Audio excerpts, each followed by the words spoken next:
पसंदीदा शो जिसका नाम है प्राइम एट 4, जिसमें आपको मिलती है प्राइम टाइम न्यूज एलिमेंट की ऑप्टिमम डोज। नमस्कार, मैं हूं दिनेश गौतम। आज क्या है खास, पहले वो दिखाता हूं आपको। प्राइम एट 4 में आज आप देखेंगे कोलकाता में इंसाफ की लड़ाई ममता बनर्जी के इस्तीफे तक कैसे आई। आप प्राइम एट 4 में यह भी पाएंगे कि मोईद का किला हाजी की हवेली मिट्टी में कैसे मिली। खबर पूरे ब्यौरे के साथ आपके सामने होगी। राहुल इन कश्मीर, पीएम मोदी पर अटैक का पूरा सीन ये भी आपके सामने होगा। और रूठा हो या राजी, असम में ऐसा क्या हुआ कि अब हाथ मलेगा काजी। पूरी खबर डिटेल के साथ प्राइम एट 4 में। आए रेप कांड के बाद से योगी सरकार एक्शन में है। आरोपी मोईद खान की संपत्तियों पर बुलडोजर चला। मोईद खान के शॉपिंग कॉम्प्लेक्स को गिराया गया। भदरसा इलाके में यह शॉपिंग कॉम्प्लेक्स बना हुआ था। प्रशासन ने कार्रवाई से पहले शॉपिंग कॉम्प्लेक्स की दुकानों और बैंक को खाली करा लिया है। इससे पहले मोईद खान की बेकरी पर बुलडोजर चलाकर प्रशासन ने मामले में पहली बड़ी कार्रवाई की। गैंगरेप के मामले में सपा नेता जिला कारागार में बंद हैं। अयोध्या रेप कांड के आरोपी पर बुलडोजर एक्शन। आरोपी मोईद की संपत्तियों पर एक्शन की तस्वीरें आप देख रहे हैं। प्रशासन ने कार्रवाई की है। यहां मोईद खान के शॉपिंग कॉम्प्लेक्स को गिराया गया है, जो कि भदरसा इलाके में बना हुआ था। प्रशासन ने कार्रवाई से पहले शॉपिंग कॉम्प्लेक्स की दुकानों और बैंक को खाली कराया और इसके बाद यहां ये कार्रवाई की गई। 200 वर्ग मीटर जिसके ऊपर इसका निर्माण हुआ है और अयोध्या विकास प्राधिकरण के द्वारा ये भी पाया गया है कि इसका बिल्डिंग का नक्शा भी उनके द्वारा पारित नहीं किया गया है, और न ही जिला पंचायत के द्वारा न ही नगर पंचायत के द्वारा। तो ये सब प्रत्यक्ष थे जिसके तहत इसमें एक्शन लिया। तो ये पूरी इमारत जो है तालाब की जमीन पर खड़ी की गई थी।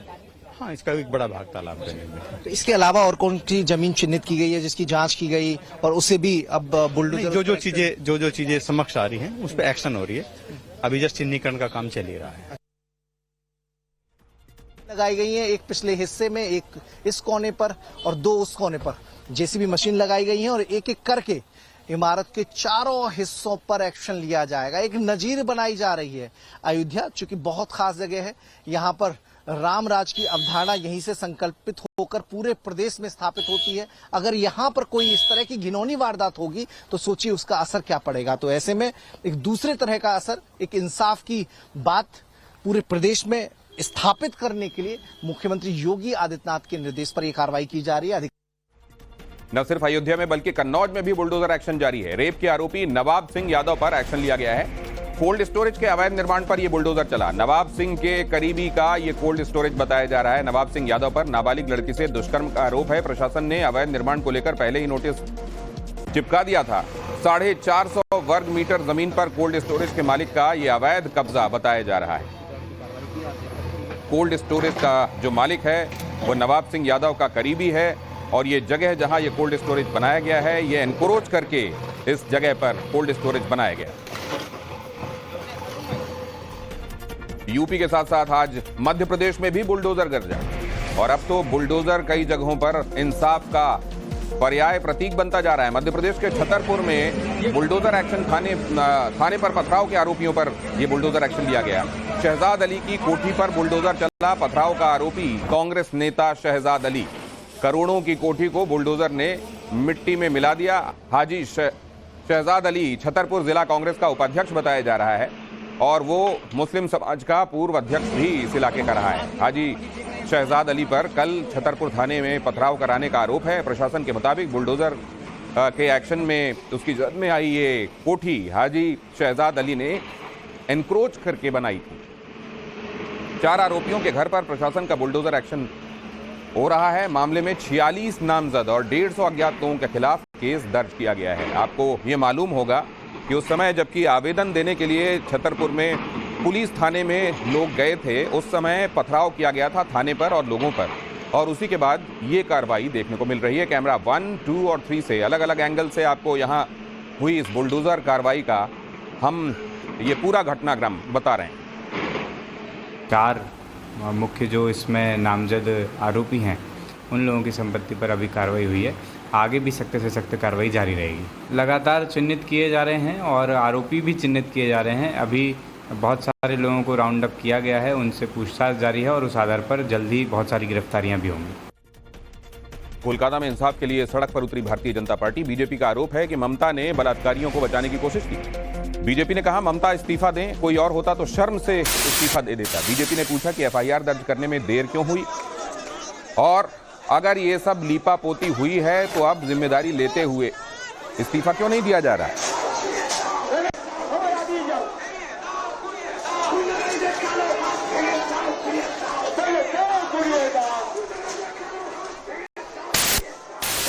ममता बनर्जी चोरों को बचाने की कोशिश कर रही है, रेपिस्ट को बचाने की कोशिश कर रही है और इसको लेके पूरा बंगाल ममता बनर्जी के ऊपर आक्रोशित है। और सुप्रीम कोर्ट ने अभी 1 घंटा लगभग उन्होंने सुनवाई की, उसमें ही राज्य सरकार को इतना दहाड़ा, इतना प्रताड़ित किया कि कोई भी राज्य सरकार के मुखिया होता तो शर्म के मारे अपने पद से इस्तीफा दे देते। देखिए, कमिश्नर, वहाँ का लोकल पुलिस स्टेशन ऑफिसर्स, जो लोग पहले पुलिस ऑफिसर आए थे वो किसके ऊपर निर्देश पर वेट कर रहे थे, एफआईआर करने के लिए कितने देर तक वेट कर रहे थे, क्यों वेट कर रहे थे। जो लोग थाने में से बॉडी लेकर गए और शमशान घाट तक चले गए, पिता माता नहीं पहुंचे, शमशान घाट में बच्ची का दाह संस्कार हो गया, ये कौन सा न्याय है। कोलकाता बलात्कार मामले में सबसे बड़ी खबर यह कि सीबीआई ने सुप्रीम कोर्ट में स्टेटस रिपोर्ट दाखिल की। सील्ड लिफाफे में ये स्टेटस रिपोर्ट दाखिल की गई है। सीबीआई ने अब तक जांच में क्या क्या हुआ है, जांच कहां तक पहुंची है, ये पूरी जानकारी कोर्ट के साथ शेयर की। कोर्ट ने कहा था कि पहले एक एंटरिम इंफॉर्मेशन शेयर की जाए और उसके बाद जल्दी से जल्दी इस जांच को मुकम्मल किया जाए। सुप्रीम कोर्ट में सीबीआई का बड़ा बयान, घटनास्थल को नुकसान पहुंचाया गया। सीबीआई ने यह बात एडमिट की है। क्राइम सीन से छेड़छाड़ हुई, सीबीआई ने कहा है। आरजीकर अस्पताल में सबूत मिटाए गए, डॉक्टर्स के दबाव में क्राइम सीन की वीडियोग्राफी हुई। सीबीआई ने यह बात लिखी है। हादसे के 5 दिन बाद हमें जांच मिली है, पीड़िता की मृत्यु के बाद एफआईआर दर्ज की गई और उसमें डिले हुआ, यह बात भी सीबीआई की तरफ से कही गई है। सोर्सेस ये बता रहे हैं कि इन तमाम बातों का उल्लेख सीबीआई ने उस इंफॉर्मेशन में किया है जो कि सील्ड लिफाफे में आज कोर्ट को सौंपी गई। पश्चिम बंगाल सरकार के जवाब से सुप्रीम कोर्ट नाखुश है। पुलिस के जिम्मेदार अधिकारियों को पेश होने के लिए कहा गया है। अगली सुनवाई में पेश होंगे बंगाल पुलिस के अधिकारी। क्राइम सीन से छेड़छाड़ कैसे हुई, एफआईआर दर्ज करने में देरी कैसे हुई, ये वो तमाम महत्वपूर्ण बिंदु हैं जिनका जिक्र किया गया है सीबीआई की इस इंफॉर्मेशन में। और कहा यह जा रहा है कि इस बिना पर सुप्रीम कोर्ट बहुत नाराज है और बंगाल के अब पुलिस अधिकारियों को पेश होने के लिए कहा गया है। और उधर जो इस कॉलेज के प्रिंसिपल रहे हैं संदीप घोष, उनकी मुश्किलें बढ़ सकती हैं।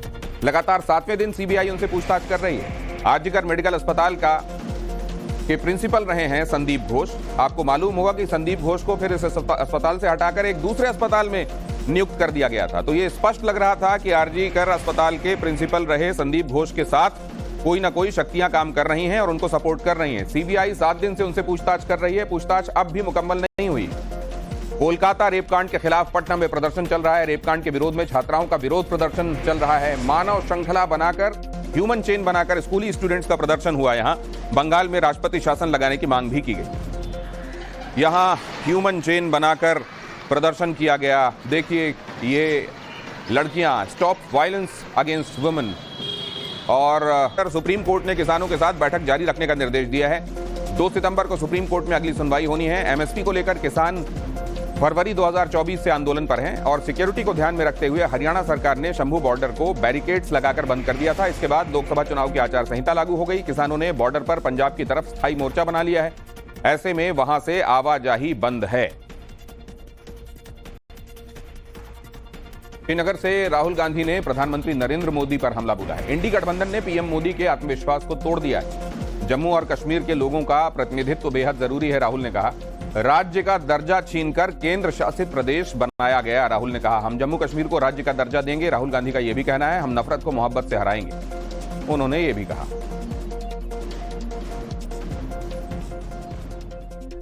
हिंदुस्तान की हिस्ट्री में आजादी के बाद बहुत सारी बार यूनियन टेरिटरीज को स्टेट में बदला गया है, मगर एक ही उदाहरण है जब स्टेटहुड छीनकर यूनियन टेरिटरी बनाई गई है।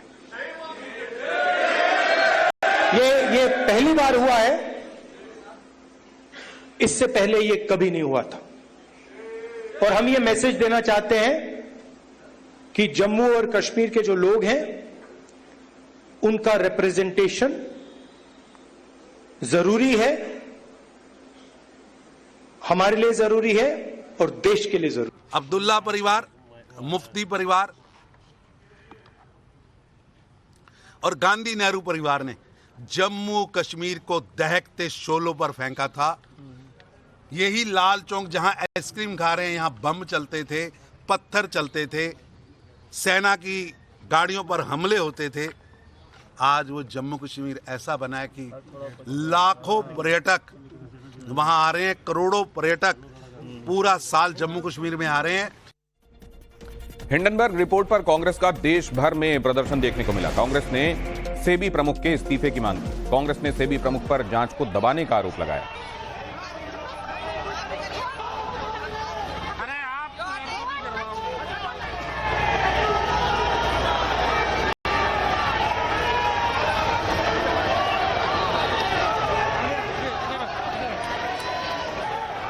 खाने वालों को पदों पे बिठाया, जो निर्मला बुच जिनकी कंपनी को $2,65,000 से $10 लाख जिनकी कंपनी की वैल्यू हो गई। ये क्या मैसेज है? हम दो हमारे दो, अडानी और अंबानी की इनकम लाखों गुना बढ़ गई और गरीब आदमी देश का और गरीब हो गया। 80% संपत्ति देश के गरीबों की 2 लोगों के पास है, 10 लोगों के पास है, 20 लोगों के पास है। कैसा देश बनाया आपने? गरीब गरीब हो रहा है, अमीर अमीर हो रहा है। और नरेंद्र मोदी का जो चेहरा था ईमानदारी का, ना मेरे आगे कोई है ना मेरे पीछे कोई है, क्या मैसेज है ये? दिल्ली में भी कांग्रेस का जोरदार प्रदर्शन देखने को मिला। कांग्रेस ने जेपीसी से इसकी जांच कराने की मांग की। कांग्रेस ने पूछा कि जेपीसी जांच से आखिर भारतीय जनता पार्टी डर क्यों रही है।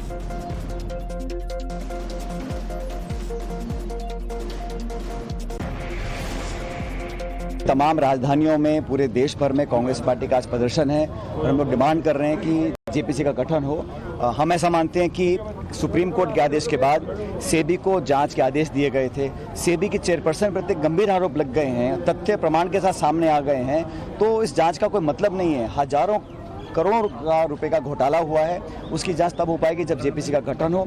जेपीसी में चेयरमैन बीजेपी का रहेगा, बहुमत उनका रहेगा, तो जांच से घबरा क्यों रहे हैं? या तो माधवी जी जो स्वयं चेयरपर्सन हैं, उन्होंने अपनी जगह का दुरुपयोग करके रिपोर्ट में जो तथ्य थे उसको दबाया और अडानी को क्लीन चिट दी, या उनको सरकार की तरफ से कोई ऐसे आदेश हुए।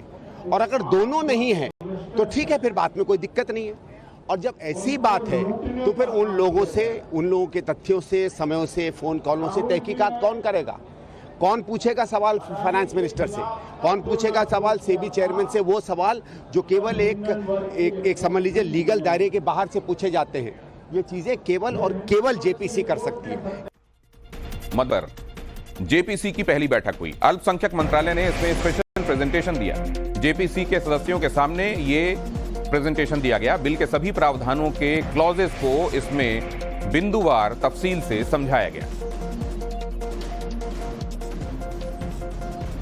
जेपीसी वक्फ बोर्ड अमेंडमेंट बिल 2024 के अध्यक्ष जगदंबिका पाल का बड़ा बयान कि सभी राज्यों के वक्फ बोर्ड चेयरमैन को जेपीसी बुलाएगी, सभी स्टेक होल्डर्स को बुलाया जाएगा, सभी की राय से ही सही फैसला लिया जाएगा।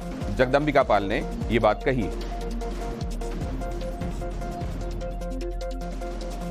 स्टेट्स के वक्फ बोर्ड है, उनके चेयरमैन को भी बुलाएं।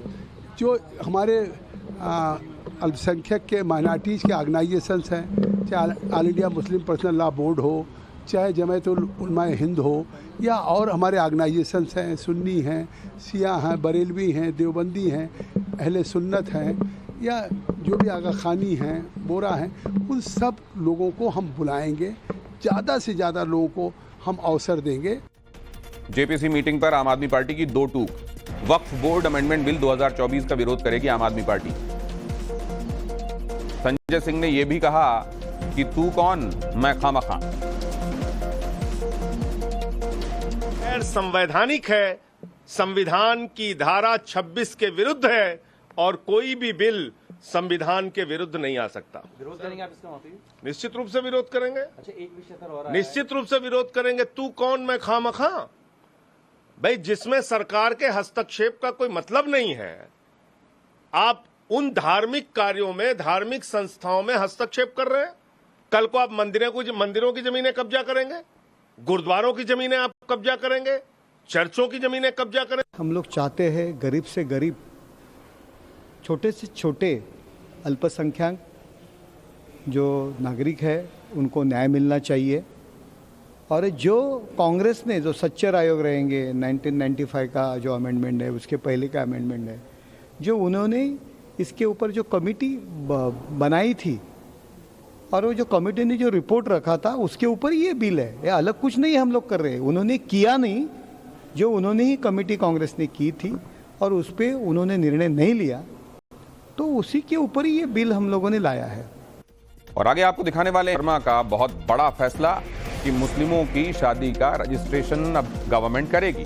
असम कैबिनेट से मुस्लिम शादी का ये बिल पास हो गया है। मुस्लिम विवाह पंजीकरण बिल 2024 को मंजूरी मिल गई। मुस्लिम विवाह का पंजीकरण काजी नहीं करेगा, अब मुस्लिम विवाह का रजिस्ट्रेशन सरकार करेगी। नाबालिग का विवाह रजिस्ट्रेशन अवैध माना जाएगा। देखिए, हमारे जो मुस्लिम विवाह होते थे उनको काजी रजिस्टर करते थे। आज से ये सरकार में रजिस्टर होगा। और उस बिल में पहले प्रावधान था कि माइनर का भी मैरिज भी रजिस्टर हो सकता है।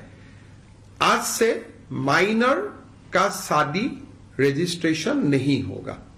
तो बेसिकली यही दो प्रोविजन है। असम सरकार के फैसले पर समाजवादी पार्टी का हमला भी देखने में मिला। सीएम हेमंत बिश्व शर्मा केवल हिंदू मुसलमान करते हैं, समाजवादी पार्टी ने कहा। बीजेपी का एजेंडा है मंदिर, मस्जिद और अजान, समाजवादी पार्टी का कहना है।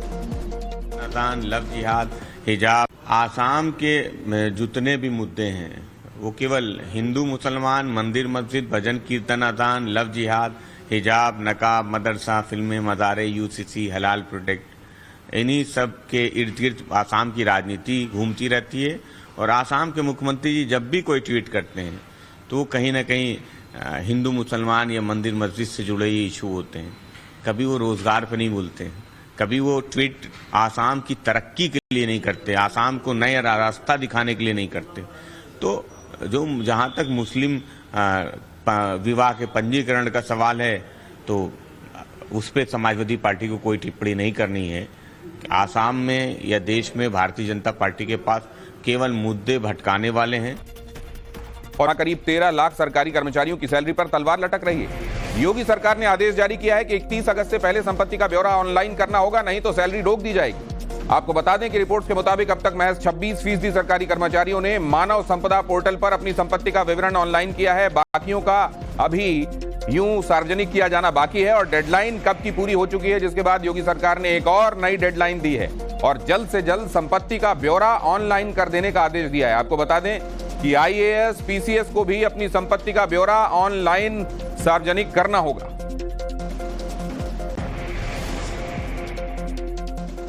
और अब आपको ये विस्तार से बता देते हैं कि ये पूरा मामला क्या है। यूपी में 18 लाख कुल कर्मचारी हैं और इनमें से करीब 4.65 लाख ने संपत्ति का ब्यौरा अपना ऑनलाइन किया है, जबकि 13.23 लाख लोगों ने यह जानकारी अभी तक ऑनलाइन नहीं की है। संपत्ति का ब्यौरा देने की आखिरी तारीख 31 अगस्त है। ये एक्सटेंडेड डेडलाइन है और अगर तय समय में यह ब्यौरा नहीं दिया गया तो सैलरी रुक जाएगी। आईएएस, पीसीएस को भी संपत्ति का ब्यौरा देना अनिवार्य है। मानव संपदा पोर्टल पर संपत्ति की जानकारी दी जानी है, यह अनिवार्य है। एक्सटेंडेड डेडलाइन 31 अगस्त है और वरना फिर नौकरियों पर तलवार लटक रही होगी। गुजरात के गिर सोमनाथ से बड़ी खबर देखिए। गिर सोमनाथ किया गया नसीम अली पर नाबालिग से रेप का आरोप है। अश्लील वीडियो बनाकर ब्लैकमेल करने का आरोप है। पीड़िता की शिकायत पर आरोपी नसीम अली अरेस्ट कर लिया गया है। वाराणसी के बड़ा गांव थाना क्षेत्र का यह मामला है। यहां नाबालिग छात्रा से जबरन उसे होटल में ले जाकर दुष्कर्म करने का मामला सामने आया है। बताया जा रहा है कि पीड़िता बड़ा गांव के अरहक गांव में अपने रिश्तेदार के घर रह रही थी और आरोपी नसीम अली ने उससे जान पहचान पहले बढ़ाई और फिर इस बलात्कार की घटना को अंजाम दिया। जो एफआईआर लिखवाई है उसमें लड़के ने, जो पीड़िता है, उसने ये कहा है कि उसके साथ जबरन है शारीरिक संबंध बनाए गए हैं और उनको उसको वीडियो वगैरह बनाकर ब्लैकमेल करने की धमकी जो है आरोपी के द्वारा दी जा रही है। सभी मामलों की जांच की जा रही है। अभी हाल फिलहाल में जो आरोपी है उसको गिरफ्तार करके न्यायालय के समक्ष रिमांड हेतु प्रस्तुत किया गया है। आगे की जो भी विधिक कार्रवाई है वो आगे की जाएगी। वाराणसी रेप मामले में यूपी में सियासत गर्मा गई है। कांग्रेस प्रदेश अध्यक्ष अजय राय ने पोस्ट किया है, महिला सुरक्षा को लेकर सवाल उठाए हैं। बाबतपुर में अवैध होटल चलने का आरोप भी अजय राय ने लगाया है। कांग्रेस के प्रदेश अध्यक्ष हैं अजय राय और उन्होंने कानून व्यवस्था को लेकर सवाल उठाए और यह भी कहा कि बाबतपुर में अवैध होटल चल रहे हैं। और इस वक्त की एक और बड़ी खबर, प्राइमेट 4 झारखंड में 14 जगहों पर एटीएस की छापेमारी हुई। एटीएस की रेड में अलकायदा, इंडियन सब कॉन्टिनेंट, AQIS आतंकी संगठन के 7 आतंकी गिरफ्तार किए गए हैं। लोहरदगा में छापेमारी के दौरान कई आतंकी फरार हुए। आतंकियों के पास से कई देसी हथियार बरामद हुए हैं। हजारीबाग के पेलावल में भी छापेमारी की गई है। एटीएस की कार्रवाई से आतंकियों और उनके सपोर्टर्स में हड़कंप मचा हुआ है। और उधर बदलापुर में बच्चियों से यौन उत्पीड़न, ये जो महाराष्ट्र की खबर है इसका अपडेट भी आपको दे दूं। बड़ी खबर यह है कि बॉम्बे हाई कोर्ट ने इस पीड़न का स्वतः संज्ञान लिया है। मामले की जांच कर रही एसआईटी चीफ ने हाई कोर्ट को जांच का अपडेट दिया है। कोर्ट ने केस डायरी और एफआईआर की कॉपी मांगी थी। स्कूल प्रशासन के खिलाफ क्या एक्शन लिया गया है एचसी ने, हाई कोर्ट ने यह भी पूछा था।